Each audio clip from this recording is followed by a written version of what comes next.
ba ako biglang inaya magpasalon? Pambawi mo ba to sa pangbibitray sa akin? Ate naman, hindi naman kita binitray. Tsaka, kailangan mo lang talaga ng hair treatment kaya. Tara na, sige na. Happy salating! Ano to, Kay? Kasi gusto sana namin ni Tita Rita na mag-bonding tayong tatlo eh. Tita Rita? Gusto nyo kayong dalawa na lang? Maji, wait! Teka lang! Kasi diba, pare-pareho naman tayong walang pasok today. So, naisip ko lang na mag-bonding tayo dito. Gusto mo ba magpa-treatment? Ayoko. Gusto mo, ugali mo i-treatment mo. Maji! Ate! Ayoko kitang kausap! Alam niyo naman po sigurong walang aksidenteng magaganap, Dear Uge. Kaya itutuloy ko na po ang kwento. Saka pa!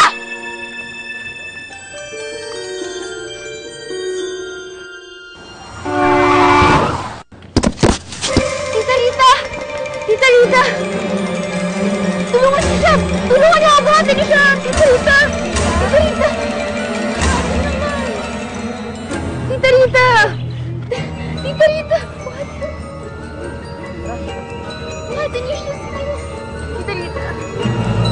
Ikaw dito! O, ikaw dito! Ikaw mas malakas! Ano ba? Ikaw mas malakas!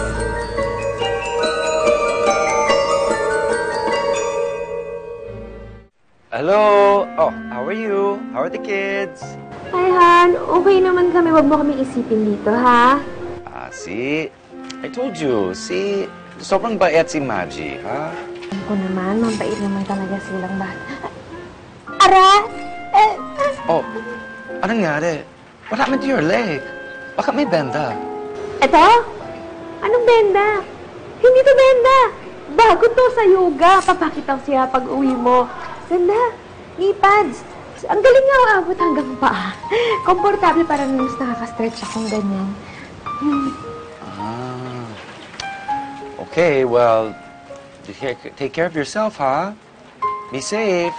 Kamusta ka na dyan? Bakit para sa akin? Dyan, ha? Kasalanan ko bakit siya nabangga? Ako ba yung nag-drive? Nag-walk out ka eh. Kala mo nasa TV ka, kala mo artista ka eh, galing mo. Basta, wala akong kasalanan. Tapos.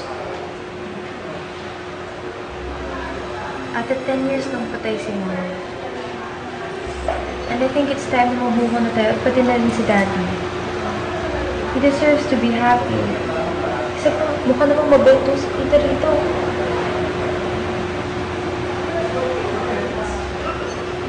Girls, naririnig ko kayo. Realization time na ba to? Ako sa inyo.